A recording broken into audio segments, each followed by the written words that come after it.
in detail. Welcome I back. just want to Fair answer use. a commonly asked question about alcohol consumption and the brain.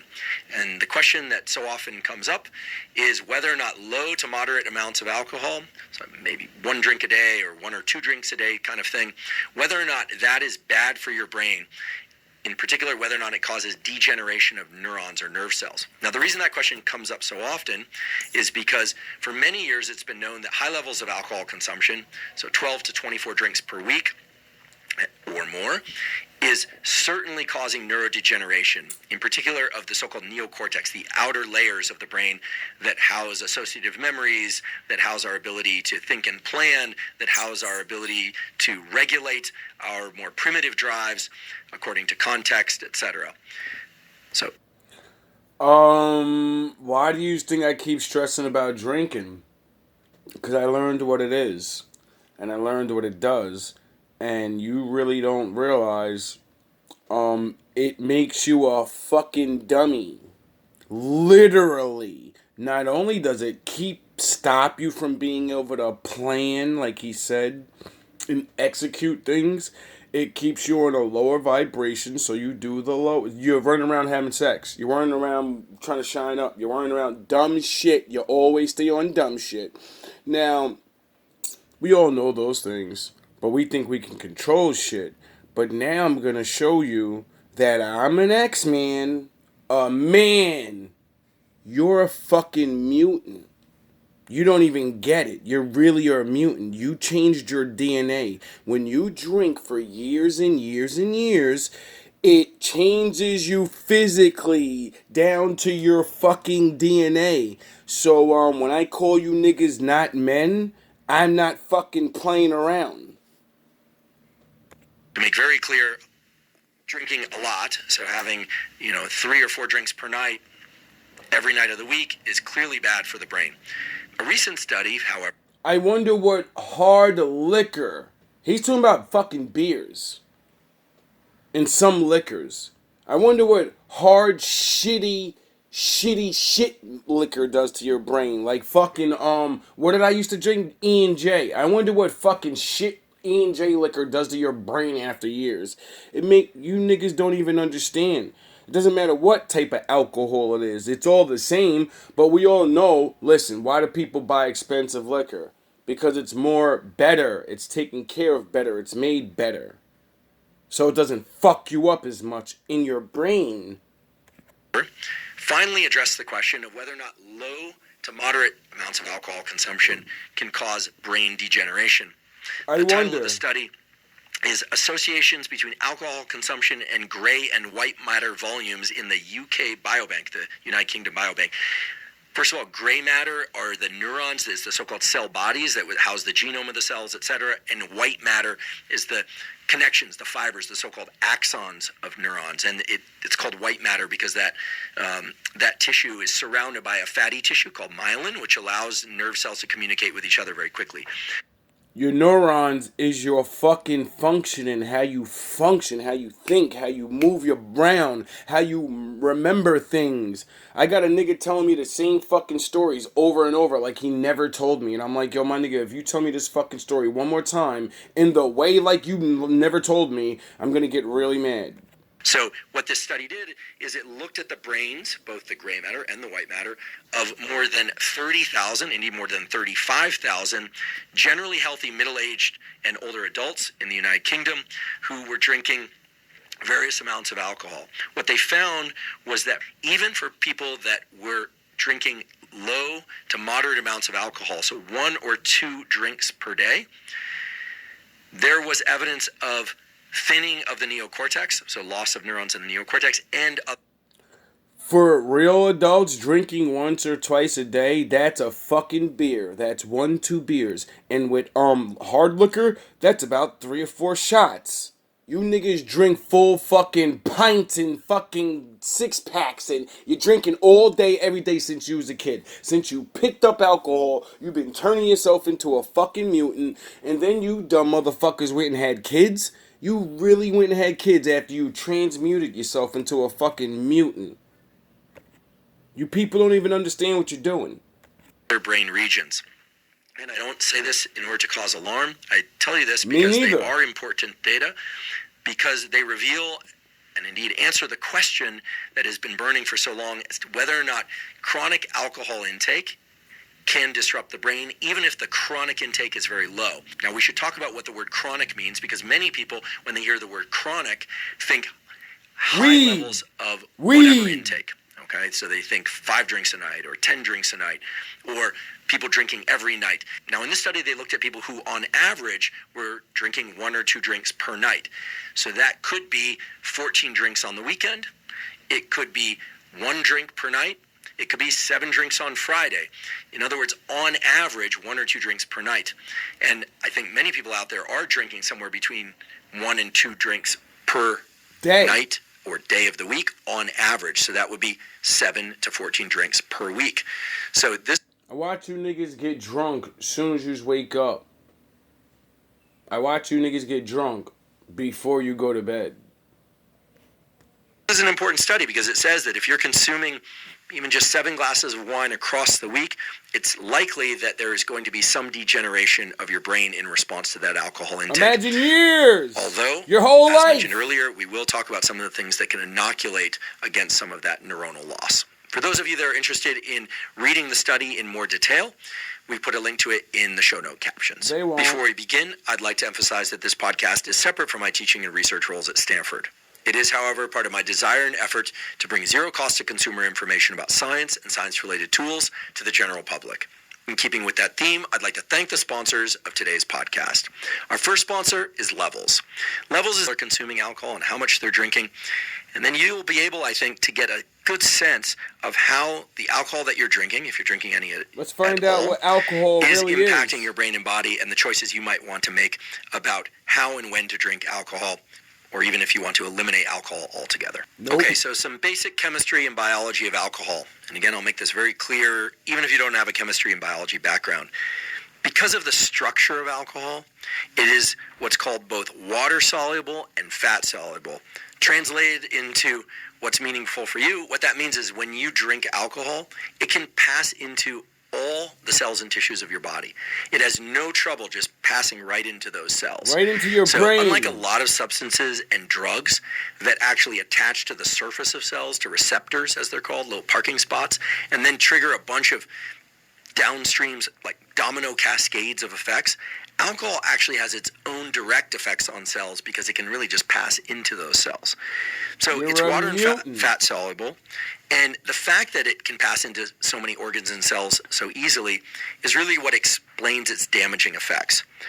I should mention that there are 3 main types of alcohol. There's isopropyl, methyl, and ethyl alcohol. And only the last one, ethyl alcohol or ethanol, is fit for human consumption. However, it is still toxic. Okay? It produces substantial stress.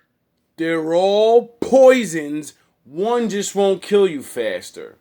That's what the fuck he's saying. And damage to cells. I'd love to be able to tell you otherwise, but that's just a fact. Ethanol produces substantial damage to cells. And it does that because when you ingest ethanol, it has to be converted into something else because it is toxic to the body.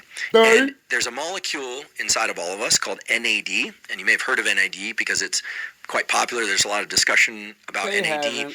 in the longevity literature right now. NAD They is present haven't. in all our cells from birth until death. The levels of NAD tend to go down across the lifespan. There are ideas that increasing levels of NAD may extend lifespan. A lot of that is still controversial, or at least we should say is ongoing in terms of the research.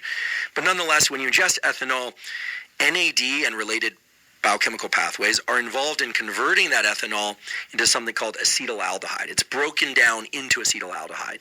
And if you thought ethanol was bad, acetaldehyde is particularly bad. Acetaldehyde is poison. It will kill cells. It damages and kills cells, and it is indiscriminate as to which cells it damages and kills. Now, that's a problem, obviously, and the body deals with that problem by using another component of the NAD biochemical pathway to convert acetaldehyde into something called acetate. Acetate is actually something that your body can use as fuel. And that process of going from ethanol to acetaldehyde to acetate does involve the production of a toxic molecule, right? Again, acetaldehyde is really toxic. And NAD, and if we want to get technical, it's the NAD to NADH ratio, and that chemical step is the rate-limiting step to ethanol's metabolism. What does that mean for you? What that means is that if your body can't do this conversion of ethanol to acetaldehyde to acetate fast enough, well, acetaldehyde will build up in your body and cause more damage. So it's important that your body be able to do this conversion very quickly. And the place... So if you stopped your body since you were 16, 15 drinking, trying to be cool, you stopped your growing up process. You burnt your fucking DNA processors out and you never grew up. In your mind. Your body kept growing, some of yous, but your mind truly never grow. You're not going to understand things as an adult because you can't. You fucked your brain up and you have to quit drinking so your brain repairs those fucking burnt out pieces of your brain and it replenishes it, and then your brain will start changing and you'll start seeing life in a different way faster, and you'll start getting answers faster, and you'll start understanding things better, and it'll lock in and you'll be like, oh, I want to be an adult. Where it does that is within the liver, and cells within the liver are very good at this conversion process, but they... And he said the liver is the thing that does this conversion. We all know alcohol attacks your liver. I wonder why the devil figured out how to get us to drink something that would kill your liver, that would do something very important for your body. I wonder why. I wonder how smart he is. Our cells, and they are exposed to the acetaldehyde in the I wonder conversion who process, he learned and so from. cells within the liver really take a beating in the alcohol metabolism events. So the key thing to understand here is that when you ingest alcohol, you are, yes, ingesting a poison, and that poison is converted into an even worse poison in your body, and some percentage of that worse poison is converted into a form of calories that you can use to generate energy, generate ATP. So you live off And poison. the reason why alcohol is considered empty calories is because that entire process is very metabolically costly, but there's no real nutritive value of the calories that it creates. You can use it for immediate energy, but it can't be... Now think about the cigarettes. Now think about the weed. Think about the other little drugs you play around with. Now think about the pollution outside. Now think about the cleaning products. Now think about the testosterone or estrogen that's inside the plastic bottles around us. Now think about how, nigga, you're mutants. You're fucking mutants. You're muties. That's the new name for yous. You're muties. Stored in any kind of meaningful or beneficial way. It doesn't provide any vitamins. It doesn't provide any amino acids. It doesn't provide any fatty acids. It's truly empty calories. I know some people talk about sugar as empty calories, but sugar actually is a far... So if you have empty calories, then you truly never, like, you don't, do you get it? It destroys the good in you, and then you get to keep growing, but your cells are empty. It doesn't have what it needs to actually become what God wanted you to be. better fuel source than alcohol or acetate. Jesus Christ, But nonetheless, when you ingest alcohol, some percentage is being shuttled into a worse poison and some is being shuttled into a fuel source. Now, the important thing to understand is that it is the poison, the acetaldehyde itself, that leads to the effect of being inebriated or drunk. I think most people don't realize that being drunk is actually a poison-induced disruption in the way that your neural circuits work. Do you understand? He said you feel like that because you're poisoned. You feel like you're, oh, I'm about to die. When you drink too much, you're like, I'm about to die. Yeah, you really are. And so we should ask ourselves, like, which neural circuits, what brain areas, what body areas involved in feeling drunk or inebriated? Now, in thinking about this state, I wonder if that part of the body connects to the soul. I wonder why I keep calling you niggas weak-souled people, because I know your soul's weak. Duh. You're a fucking drunkard. And 80 to 90% of America is. I don't want to hear that shit. being tipsy or happy or really drunk or a little bit drunk, I want to mention something I think most people aren't aware of. And that's the fact that For people that are regular drinkers or that have a genetic predisposition to alcoholism, when they drink, meaning your father was a drunk or your mama was a drunk or your great grandfather was a drunken, blah blah blah blah blah, and our parents like to fucking lie and hide shit and pretend they wasn't. And they're mutants and they bred you into a mutant, and then you did it even worse because there's new drugs out and all this new shit. So what the fuck is the next generation gonna come out as? They're gonna come out with fucking horns on their heads and shit. They're gonna come out with fucking extra arms, and you people just, it's a joke. they tend to feel very energized and very good for longer periods of time. Again, people have a genetic predisposition to alcohol, or people who are chronic drinkers, or even just, if you recall, chronic doesn't have to mean a ton of alcohol, but they're drinking 1 or 2 per night, or they're every other night type drinkers, or Thursday through Sunday drinkers. Those people typically experience an increase in alertness and mood when they drink, whereas occasional drinkers will have a briefer, meaning less long-lasting, period of feeling good when they drink, and then more quickly transition into a state in which they're tired, or they start losing motor skills, they start slurring their speech. I also want to emphasize this is distinct from tolerance. We'll talk about tolerance later and exactly what tolerance means. But I really want to highlight the fact that when people ingest this... It'd be so funny when you know a man is completely depressed and broken in his mind, but, you know, their life is good, like, because they got things and, you know, they don't want for anything. But you can see it, and everyone else just thinks that he's just drinking, and like, why are you drinking so much? You've been drinking a lot lately. And they don't even realize this nigga's dying inside, and he's literally drinking himself to death, and he's fucking dying. I watched this shit in many different places, like every place I've ever went. That's why I always attack alcoholism first, because it's one of the fucking top-notch worst fucking things to be hooked on. Because that's the gateway drug. I wonder why they call it the gateway drug. Oh, the gateway's to hell, you fucking dummies?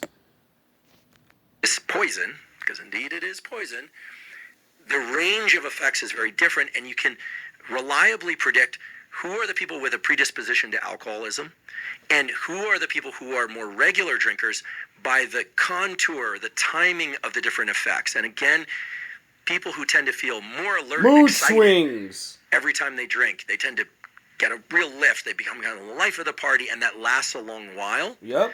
Those people are the ones that really have to be careful about predisposition for alcoholism.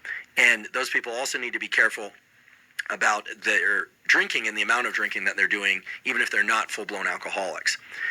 Now, of course, people who are ingesting alcohol, who are not accustomed to drinking alcohol, have to be concerned about drinking alcohol for other reasons, because it... You know how many alcoholics I met, and they told me they're not alcoholics? And I'm looking at them like, do you even know what an alcoholic is? And they'll be like, yeah, you know, people are drunk and fucked up. They're drinking all this amounts. They're sloppy, falling over. I said, nah, definition of alcoholic is someone that drinks every fucking day. It has nothing to do with being sloppy and throwing up and acting embarrassing yourself. An alcoholic is dependent. If you think you're not an alcoholic, just don't drink for 3 days and see how much you don't shake. Like a fucking fiend, like a drug addict. You're gonna shake. You're gonna feel irritable and tired, and then you're gonna be awake, and then you're gonna get the sweats, and then you're gonna, yeah, because you're a fucking addicted, you're a junkie. You don't even get it. Impair motor function and judgment, etc. But in thinking about the biochemical effects of alcohol and what it's doing to the body, what it's doing in all cases is it's consumed into the gut, right? Goes into the stomach. The liver immediately starts this conversion that we talked about before of ethanol to acetaldehyde to acetate. And some amount of acetaldehyde and acetate are making it into the brain. It crosses the blood-brain barrier. Again, the brain has this fence around it that we call the blood-brain barrier, or the BBB. Many things, most things, thankfully, can't pass across the blood-brain barrier, but alcohol, because it's water and fat solid. You know why most things can't pass through that little, the firmament around your brain? Because that's the gateways of heaven. Just to let you fucking niggas know a little secret, you fucking dummies. But alcohol can go right through the gateways of your heaven and get right to you. You're fucking God. Your mind, it gets to you. Didn't I tell you you're fucking important? Didn't I tell you your brain's more than what you think? Didn't I tell you this? You're fucking dummies. Just don't believe me. I'm just some dumb guy. Just cruises right across this fence and Your into souls are the broken. milieu, the environment of the brain, which is made up of a couple different major cell types: neurons, nerve cells, and so-called glial cells, which are in between the nerve cells. And we'll talk about the effects on each of those soon. So what happens when alcohol gets into the brain that makes us feel tipsy or drunk, and in some people makes people feel really especially energized and happy? Well, alcohol is indiscriminate in terms of which brain areas it goes to. Again, it doesn't bind to particular receptors, but it does seem to have a propensity or an affinity for particular brain areas that are involved in certain kinds of thinking and behavior. So one of the first things that happens is that there's a slight, at least after the first drink or second drink, there's a slight suppression in the activity of neurons in the prefrontal cortex. This is an area of your neocortex that's involved in thinking and planning, and perhaps above all, in suppression of impulsive behavior. Oh, really? Is that why you can't break your bad habits in your life? And you think just drinking's a bad habit? So if you go to a party and they're serving alcohol and people are consuming drinks, what you'll notice is that a few minutes into that party, the volume of people's voices will increase. Yep. And that's because people are simply not paying attention to their voice modulation. As other people start speaking more loudly, other people are speaking more loudly. We've all had this experience, right, of going to a party and then you step outside for a moment and you go, oh my goodness, I was shouting. You come home the next day, you got a sore throat. It might be that you picked up some sort of bug, some virus or something. But oftentimes it's just the fact that you've been shouting all night just to be heard, because as the prefrontal cortex shuts down, people stop modulating their level of speech quite as much. I also notice that people start gesticulating more, people will start standing up and sitting down more, they'll start walking around more. If there's music on, people might spontaneously start dancing. All of this is because these areas of the prefrontal cortex normally are providing what's called top-down inhibition. They are releasing a neurotransmitter called GABA onto various parts of the brain. They're involved in impulsive motor behavior and thought patterns. And as you shut down the prefrontal cortex, that GABAergic suppression of impulses starts to be released. So people will say things that they want to say without so much forethought about what they're saying. Or they might do things that they want to do without really thinking it through quite as much. See, a lot of dumbass fucking people have a dumb saying like, alcohol makes you say the truth. No, alcohol makes you shoot out the shit that you want to say, and you haven't thought about it enough. And then, you say the wrong stupid fucking shit and you hurt everybody's feelings. Now, when you actually think about what's going on and you get the right information, you want to say something too. You don't need to be drunk. What it is, why people say bad shit when they're drunk, is because they haven't finished doing the thinking process. And when they get drunk, they're gonna get whatever conclusion they have at the moment is what they're gonna say. So if they think you're cheating, they're gonna say you're cheating. If they think you're a piece of shit asshole for lying, they're gonna say that. Or whatever way you know what I mean? But the thing is, if they didn't drink and have that input, if they didn't allow a spirit to get on, didn't he say it's the frontal cortex? That's your motor skills, you fucking dummy. The spirits let you get drunk, and then the drunkenness fucks up your motor skills, your thinking, your ability to move, and that's when it gets on you, and then it starts making you do things you dumbass shouldn't do, like not think and start talking before you think, and then you do dumb shit, like have sex with strange men. You can't stop your normal, regular impulses that you normally would. If you wasn't drunk, that nigga wouldn't have hit it the first night. Because the God in you knows right from wrong, and you'd be like, no, I'm not letting this happen. I don't want to be a whore. I want this guy to respect me a little bit more. I want to fuck the dog shit out. I want to let him do whatever he wants to me. But I'm not going to let him do this. I'm going to tell him, yeah, listen, nigga, trust me. Don't go nowhere. Don't fuck with nobody else. Just wait, prove you're good to me. Take me out, show me who you are so I could maybe like you. And nigga, I'm telling you, I'll let you do whatever you want when it's time. I want you just as bad as you want me. But my father taught me not to be a fucking whore and just let niggas dog me out. Just in case they don't want to be with me. Because, you know, I'm going to keep wanting to be with a man. So if I keep getting tricked, my pussy hole's getting fucking damaged. My brain's getting damaged. And eventually I won't want to be with men because I keep getting tricked. I'm mad at men because I'm the dummy. Yeah, that makes sense. You're mad because you keep getting tricked. Tricked means you don't know better. So how about you know better? Oh, yeah, stop drinking. You can't. Oh, yeah, I forgot. I forgot.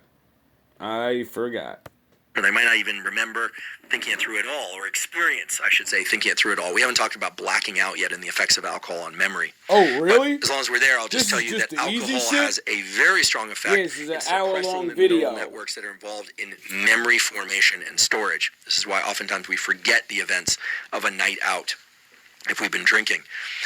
One of the more important things to know about the effects of alcohol in the brain is this disruption in top-down inhibition, but also that areas of the brain that are involved in flexible behavior, sort of considering different options. Like really? I could do A or I could do B. I could say this to them, I or I could be could a say Satanist, that. or I could love God. That way, or I could say it in this way. I could This follow the might be a Bible, little more or I could tactful. follow myself. Those brain areas basically shut down entirely. Oh, so all your real important decision making shuts down and you end up trapped in your own mind making dumbass decisions because you think you know better? Because you think you know better. You don't think, but you think you know better. You don't have no foundation to get yourself out the shit, but you know better. And a job that makes you a grown up. Having things make you grown. But you haven't been, cause you never grew up. He, a scientist, just explained that it fucks up your thinking processes. And if you've been drinking since you was a teenager, you never got to thinking adultly. Die.